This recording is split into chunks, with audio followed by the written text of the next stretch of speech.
I want to share with you a quick story, because we also know that collaboration, when people are really engaging with each other in the kinds of ways that we have described and researched, that there are other outcomes which, again, are quantifiable and incredibly valuable, both for those individuals and the organization and their clients.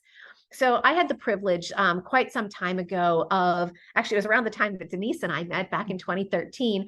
I was doing some research at the Dana-Farber Cancer Institute. And the Dana-Farber, if you're not familiar with it, it's one of the world's renowned institutes that not only focuses on researching oncology and cancer, but on treating it as well. And I was asked by the chief scientific officer to do some pro bono work with the Dana-Farber to help them in their smarter collaboration moves. They had at that time people who were the primary researchers for primary investigators for each of their different studies. And they tended not to work all that well across different functions and disciplines. But the way cancer research has moved, when you bring in the genetic implications of it, you bring in all of the analytics that need to go behind it, you bring in all the population health statistics, there are a lot of different disciplines that need to join forces in order to create the most cutting edge research and treatments possible, right? So they needed some specialized thinking on this idea of smarter collaboration in the medical research domain, and I was pleased to be able to help them out. But here's the story. I drive up on my very first day to start conducting interviews and collecting data. And I didn't really know where I was going, so I pulled into the underground parking garage, and a guy kind of motions me over, tells me where to, pull in, park my car. He takes my keys, gives me the ticket. And a few hours later, when I was ready to collect my car, I handed in my ticket on I think it was the third floor. And they said, go downstairs to the underground parking garage and your car will be waiting for you. I was like, yeah, sure. That never happens, right? Usually you're waiting for a valet for however long. I get there, my car's actually waiting for me. I was like, wow, they know how to treat a first-time visitor. And then it happened again and again. And I was kind of snooping around a bit behind the scenes. I was looking to see whether video cameras that were kind of keeping these, parking attendants so, spot on and so responsive. Couldn't see any cameras, for that purpose. I tried to tip the people. Nope, they wouldn't take any tips, financial tips. And finally, I just flat out asked them. I said, this is the best parking experience anywhere. Like, what's the deal? Why are you as a parking attendant so incredibly helpful? And the guy said something which has stuck with me ever since. He said, people who come to the Dana-Farber, he said, they either have cancer or they're visiting a loved one with cancer.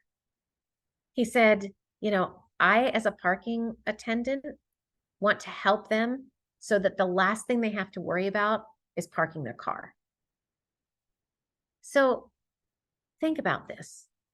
That idea that as a parking attendant, I mean, his role probably doesn't even show up on the organization chart, right?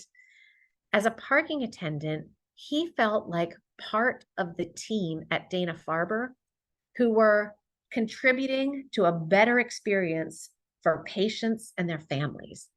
What does it take to make everyone in your firm, everyone you encounter in the workplace, feel like they have a unique role to play and that they can draw on their strengths in order to add value at a time when somebody really benefits from it?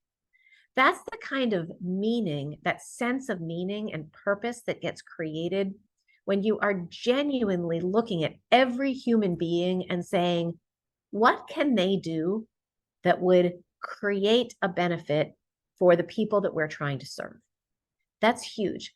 The conversation, Sheila, that we just had with the technology specialist here in this organization, it was a fabulous example. He was speaking to us after our event, talking about how he had created a proprietary ChatGPT bot for use internally inside this firm, and how now some of the partners are taking him along as an advisor to the clients because he has so much experience, and the clients want to know, how did they go about it? And what were the privacy concerns? And that is, in the best firms, exactly how it should work, right? People who are traditionally not client facing have wealth of expertise that clients could benefit from. And yet there's almost this class system where they're kept in the quote unquote back office. They're there to support the client facing people. And, boy, the Dana-Farber example just sticks with me when I see people who are under leveraged, underutilized, and undervalued in firms. I just think, what else could we be doing with those people that would not only give them a strong sense of meaning, it would add tremendous value to the people around them. And Heidi, what was really important here, that the person, the IT guru, had the sense of strength, confidence. Yeah. Yes, I do know this. Yes, it is my job, but I love it and I'm proud of it. Yeah. And I know it really well because of all that. And just because now it's going to be utilized and benefited outside of the normal environment, that's not going to intimidate me. Yeah. Absolutely. I am that kind of environment where I am contributing no matter what, based on what I bring to the table. It starts from within. Yeah, absolutely. It was brilliant. Absolutely. Denise, are there questions or comments in the chat? Yeah, well, there's one that came in that I think is really important. And I know you've done a lot of work around this, which is, can collaboration only be successfully built face-to-face, or can it be successfully built in hybrid or remote environment? It can absolutely be built in hybrid and remote environments. I would say when there is an opportunity for face-to-face interaction in the beginning of a new relationship, it goes quite a long way towards creating that sense of community and initial trust, which can be then played upon and played out in subsequent interactions. And that said, we have really strong working relationships with people that we've never met face to face, right? And so I don't know if you want to bring in some of the tips that we have for building that kind of trust and camaraderie. Absolutely. And that the first thing I would say, that every single one of us were thrown into the, you're going to learn it as of today, when we were forced, right, to connect with the rest of the world virtually. And I think that generated some aha moments. Okay, I can do this. It makes sense. I tried it, I failed, therefore now I'm doing it this way. But I think it also unintentionally created really bad habits. So I think, and I was just talking to another client yesterday about it within the law firm, is this is the time when we admit and clean the house and say, look, these are really the best practices. These are the expectation, not common sense when it comes to virtual collaboration. But we cannot just expect that everybody will do it right. Yeah, absolutely. So there's going to be a lot of stating the obvious here, but bear with us, because common sense doesn't mean common practice, right? So first of all, just putting your name actually where the little window comes up. Yeah. That's the first step. How many of us are struggling really connected with somebody who just uses initials or just first names, or not even whatever conference room, right? It's hard to address each other. So that's the bare minimum. Putting it in the right order, so it's not, mixing first name, last name. And thank you. So we're going to change our names here to what it really is. How you do it. Exactly. This is how you do it. Okay. Yep. I can learn. That's one thing. The other is just come on the screen. Just come on the screen, right? Of course, there are certain situations, certain setups when it's not expected for everybody to have live the screen. But most of the time, when it is teamwork, it is within your practice group discussion, it is within, a sector meeting, it is, of course, with direct client conversations. That's the bare minimum to showcase the etiquette. I'm here prepared for many different ways. And I'm with you. That presence, that you are not doing something on the side.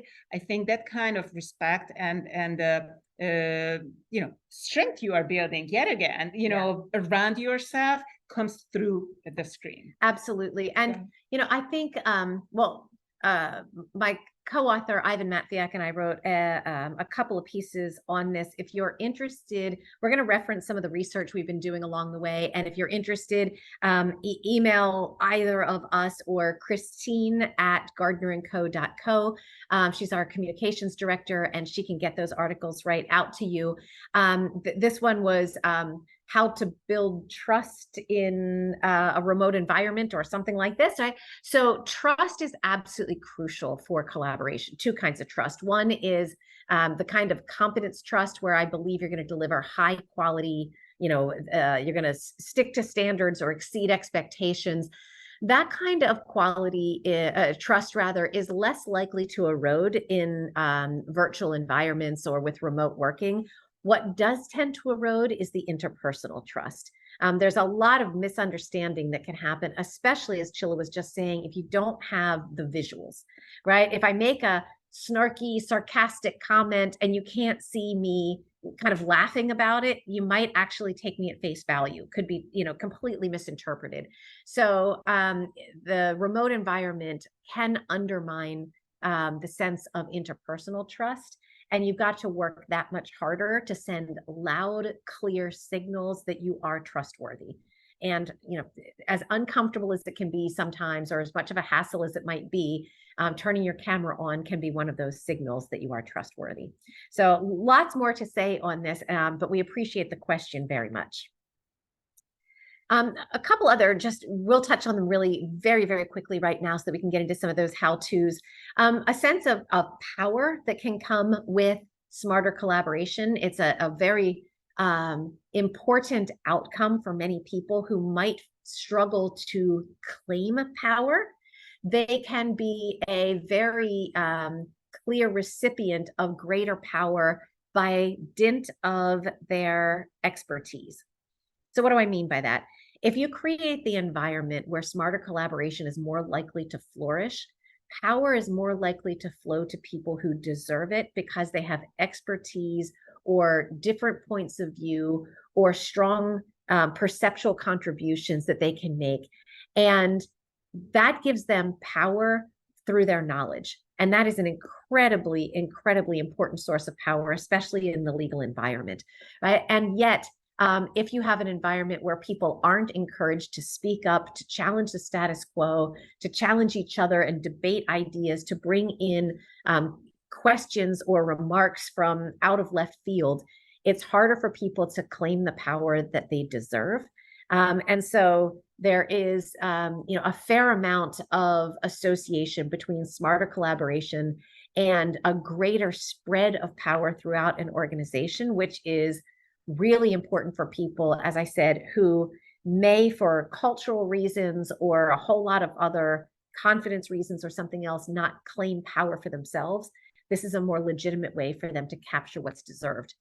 The other thing to think about is maybe some people are, say, towards the end of their career. We get a question a lot, like, why would a partner who's within, or anyone who's within a couple of years of retirement, we've mentioned before that the payout for collaboration can be sometimes considerable time down the road. It takes time for these investments to start to pay a return. So why would somebody who's within sprinting distance of retirement want to make that kind of investment? Well, the answer is a lot of people genuinely deep down care about leaving the firm a better place than it is right now, right? And succession planning is a great example of that. In your firm, do you have formalized institutional ways for people to pass on treasured relationships, whether those are with clients or suppliers or you name it? Do you have institutionalized ways to pass on those relationships and ensure that they continue flourishing even when somebody does leave the firm, say through retirement? This is a subject for a different day, a different seminar, but we have done a lot of research on succession planning and who are the kinds of people who are more likely to take on client relationships when somebody does step away. it's not fair and it's not equitable. I'm just going to leave it at that, right? There's a lot that goes into that succession planning, which is not, in our view, legitimate belief about who deserves to take on those client relationships. What we can say is that when smarter collaboration is in action and people have the ability and the responsibility to contribute their fullest and to bring on people who complement them and share the responsibility, say for the credit and the client relationships, that it is a much healthier environment for people to get the credit they deserve, and for the clients who care deeply about this to have the sorts of consistency in their client service delivery they really care about. So